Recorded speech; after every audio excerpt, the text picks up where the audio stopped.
the Tesla Model Y after 2 years.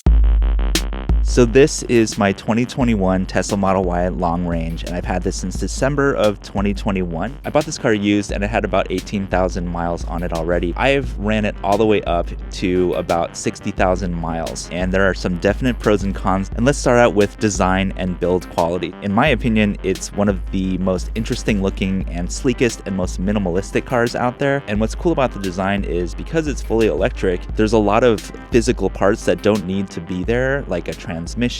You don't need oil changes and stuff for this car, and there's a lot of design elements about the Tesla Model Y that leave it having like a little bit of a learning curve. Of course, I have the white colorway with the all black interior, really nice faux leather finish. There's a few scratch marks and stuff on the seats after about 2 years. As you can see, it has that full sunroof. It's beautiful, but it's also hot as hell in the summer. So I'm here in Texas, and this sunroof lets in a ton of heat, even though it already is tinted.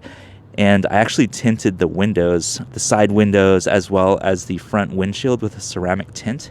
It definitely helped a lot, but even with some tinting, there's so much heat coming into these cars. So if you live in like a hotter area of the world, you might want to consider that before you buy one of these things. But that said, I love the way it looks. I just think it looks just sleek as hell. And one of the things I also love about this car is how much space there is in here. And when you put the seats down, there's even more space there. So you can fit a bunch of furniture, like if you're moving or whatever. You could fit dogs back there, as you can see. And if you lift up this flap, there's even more storage right there. It's chock full of crap right now, but you could fit like a cooler in there, or even like a couple carry-ons. But there's so much space back here, as well as these little cubbies back here, which I like. And if you open up the back seat, there's a ton of space back here as well. So as you can see, these fold down pretty much flat, a little bit of an angle, and there's plenty of space if you wanted to like camp in your Tesla. You can totally do that in the Model Y. I didn't think I would really use the frunk at all. I thought it'd be kind of gimmicky when I first got this car, but I used the crap out of it. Like for groceries or random purchases, there's a pretty good amount of space down there. You can fit an entire carry-on here for sure, or again, like a cooler or just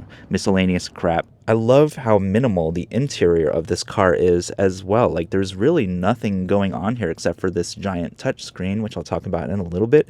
And then there's the steering wheel with a couple buttons and knobs, as well as these levers on the sides of the steering wheel, which controls your windshield wipers, as well as changing gears and that kind of stuff. There's even a little storage space right here, as well as down here. So you can keep all kinds of crap in the front seat here. The glove box is kind of small, like not the most usable thing in the world. I think one of my biggest dings on the design and build quality is the kinds of materials they use for some of these panels and stuff. Just feel like a cheap plastic, and it kind of ruins this image that I think Tesla tries to portray of their cars as like luxury cars. I don't know if I would say this car is luxury. When you mess with certain things here, like this little drawer, like it just feels a little bit janky. It looks really clean, but just I wish they used better quality finish for some of these things. And Tesla is notorious for having really bad build quality when it comes to panel gaps and that kind of thing. So overall, it actually looks pretty clean. But if you look really closely, like just certain things don't align the way they totally should. Some of these gaps are a little bit concerning, but I haven't had any functional issues with any of the gaps themselves letting in water or anything like that. It's more of an aesthetic thing, honestly. There are a few components that I've had to actually replace or get reaffixed on there. This entire panel thing, you can see it's even loose a little bit. This is the motorized controls for the seats. This is definitely a design flaw. When you sit down, it puts an unnecessary amount of pressure on this plastic kind of cheap feeling panel. 2 times this thing has completely pulled off. It still worked, it just pulled off and I had to get it repaired. So on the passenger side, there's an unnecessary amount of whatever this bar is here for the seatbelt, and it pulled out like super high. Tesla apparently fixed it, but it's still pretty high and it looks kind of ugly. This panel that had to be reattached on there because this one fell off as well. Yeah, it's just like one of those like cheap plastic things. Like what is this? This is what? Gross. No. Another huge annoyance of this car is how many rattles and squeaky noises there are, and it's definitely a build quality thing with these kind of cheap components here and there. For example, in the back there's a little lever thing that you pull, and it uses an electric motor to put the back seats down. That little thing, because it's made of little plastic, it's always a little bit loose, so it just rattles like crazy. So the fix for that, which is janky as hell, was getting some like toilet paper or something and just wadding it up and then sticking it in there, jamming it in, and then the rattle stopped. But then you have a freaking piece of toilet paper sticking out of your car, so that's fun. But overall, it's a very sturdy car, and I love this design. And a huge part of what makes this car so special to me is this giant display, which is basically how you control almost every aspect of the car. It's a gorgeous high-resolution screen that is very responsive, and it has all kinds of functionality, including Apple Music. It even has Apple Podcasts now. Text people through your phone using Bluetooth. There is no Apple CarPlay or Android Audio through this screen.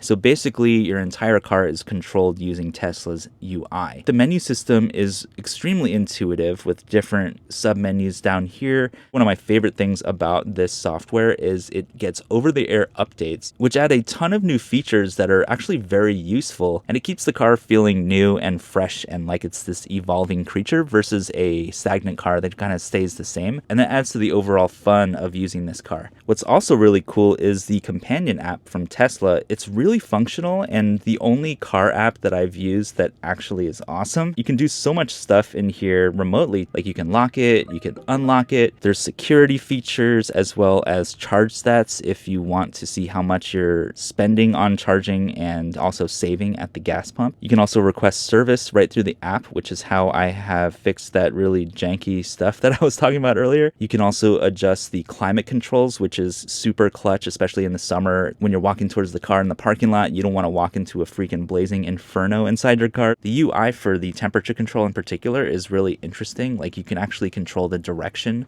of how the air flows around you and stuff. But this is a huge design flaw because the vents where the air comes out of, this like slit right here, the air comes over here and then it hits the freaking steering wheel and blocks most of the air coming towards you. So the UI is pretty cool, but then there are these weird like what the hell moments. Another thing about this software too is there have been a few times where I have gotten in the car and this screen is completely blank and I can't turn on the car, I can't drive or anything. You can usually just reset the UI and that fixes it. But I'm not gonna lie, it's a little terrifying to get into the car and the screen is blank. You can't drive, you can't do anything.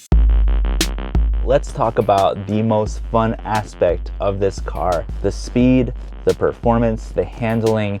This car is incredible. Overall, this car drives really nicely and it is incredibly responsive. It's the fastest car I have ever owned by far. It goes from 0 to 60 in about 4.8 seconds.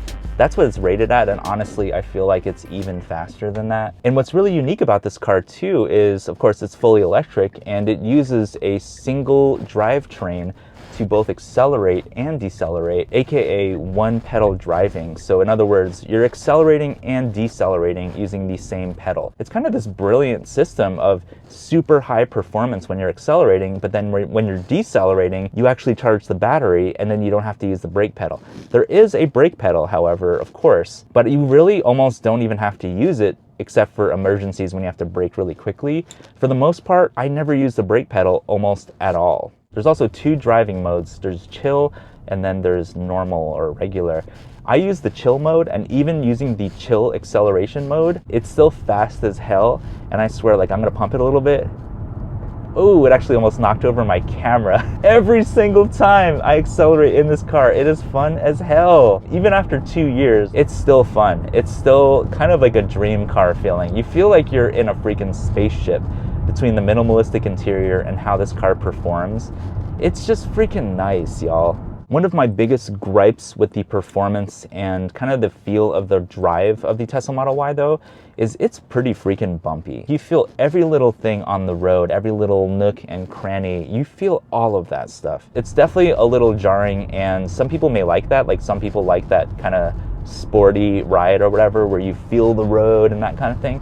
I would prefer to not feel anything. I want to feel like I'm floating on a cloud when I drive. So that's one of the biggest dings between the heat that comes in through this freaking sunroof in this car, as well as the bumpy ride. I would say those are two of my least favorite parts of this car. Because there's no transmission and stuff on this car like a gas-powered car, you don't hear any revving noises of engines. There's no like there. So I do appreciate that this car doesn't have those normal, like ridiculously loud motor noises. There's no motor noise. It's just pure torque. It just goes and it stops. And then there's that part of the drive that's a little bit loud when you're on the highway. I'm hearing definitely a pretty good amount of road noise, especially if the highway is that really loud kind of pavement or whatever. It's pretty damn loud. So when it comes to battery life, after 2 years, I'm still getting a pretty good amount of battery life. Initially, this car was rated at, I think, 313 miles, 320, something like that. But the thing to remember about these EPA estimates of range and stuff like that is it may say 300 miles, but that's if you're driving, you know, like a freaking turtle and you're not using the AC, you know, you're not driving the speed limit, you're driving well under it, you're not using the car to kind of its full force. All of that said, even though it says 300 miles at 100% of charge, realistically, if you're driving like a normal ass person, you probably would get only like maybe 230 to maybe 250 miles if you're lucky. And that's on a full charge. I usually charge to 80% because that's what Tesla recommends each day. So at 80%, I would probably get about 200 miles. I charge overnight using my Tesla wall connector, which is really handy, by the way, to just go home, plug in your car to your own house, and you don't even need the Tesla connector. Like, you can just plug your car into a normal outlet. And that's another thing I love about this car, is because it's fully electric, of course it's better for the environment, but you're also not spending $30 to $40 per fill up on a gas powered car. So I'm actually paying $25 per month for unlimited charging at night through Tesla's electric service. I'm spending less than $1 a day to charge my car, and if I was spending $30 to $40 even per week filling up a gas tank, you do the math, like that's actually a huge amount of savings. And it's so much more convenient to charge at home and not have to go to a gas station. I also get a lot of questions about using a Tesla on a road trip. How do you do the charging and stuff like that? How does that work? And part of the reason I have driven almost, well, over 40,000 miles on this car in just 2 years is because I have taken this car on many a road trip to LA, from Austin to Los Angeles. And let me tell you, this car is kind of my dream car when it comes to road trips. Number one, you're not just polluting the environment driving thousands of miles around. Number two, there are superchargers almost everywhere now, unless you're going into like a smaller town. And when you're using superchargers on the road, it does come out to about the same amount that you would spend on a gas-powered car. You do have to kind of plan your route more in a Tesla, and it takes a little while longer on a road trip versus a gas-powered car, because with a gas-powered car, of course, you can just stop anywhere where there's a gas station. But with a Tesla, you use the supercharger network through Tesla, and it works really well, but in certain areas, like in a small town or something, sometimes there are not that many superchargers around. They're few and far between. The Tesla superchargers are super fast, but sometimes, especially if you're in the middle of nowhere, you have to charge a little extra, and it could take up to 30 minutes of you just sitting there and charging your car, even at the fast supercharger speeds. But what's really awesome is you just plop your destination into the map on the screen, and then the GPS takes care of all of your stops for supercharging on the road. So you don't have to plan it out beforehand. You can just plop into your car and be like, boom, let's go from Austin to LA. And besides it being hot as hell if you're driving this car in the summer, and it being a pretty loud, bumpy ride sometimes, this is kind of honestly the dream car when it comes to road trips. So we can't have a Tesla review without talking about autopilot, which is kind of like Tesla's full self-driving mode, but light. Right now I do have it engaged, and you can see on my screen there's these blue lines which are keeping me in the lane nice and centered, as well as keeping a safe distance between the car in front of me. I do really love that there are sensors and cameras everywhere in this freaking car, so it shows you all of the cars around you on the highway. And there's even this camera system here, so you can easily see your rear view as well as the side two mirrors. And the resolution on these cameras, as you can see, is actually pretty good as well. Definitely the best I've ever had on any car. Autopilot for the most part works really well, but when it doesn't, it totally sucks. For example, especially around sunset, it'll detect some kind of mysterious phantom object, and it'll do what's called phantom braking. It'll just randomly brake even when there's no object in front of you, and the car will suddenly brake and scare the crap out of you. I would say about 90% of the time it works totally fine. It keeps me nicely centered in the lane, but when it sucks, it totally freaking sucks, y'all. So overall, what do I think of my Tesla Model Y from 2021 after 2 years? I freaking love it. If it's not obvious enough, I highly recommend it. Performance, insane. Design and aesthetic, I think, is awesome. The interior is really beautiful, a little plasticky, but it's definitely aesthetically pleasing in my opinion. And I like that it doesn't have just a bunch of crap cluttering up the exterior or the interior. This car gets away with so much functionality with just the screen. That takes a little time to get used to. But once you get used to this car, it drives kind of like a dream, a little bumpy on the road, but it's just a spirited, performative car. I just called this car spirited. I don't call anything spirited. I must be excited. And yeah, this car is the only car that I've ever had where I am freaking excited to get into it every single time. I thought that would wear off, and it hasn't. Literally every time I walk up to this car, I want to give it a hug. And since you made it all the way to the end of this video, leave a car emoji in the comments down below. Smash all the buttons, and I will see you in the next video.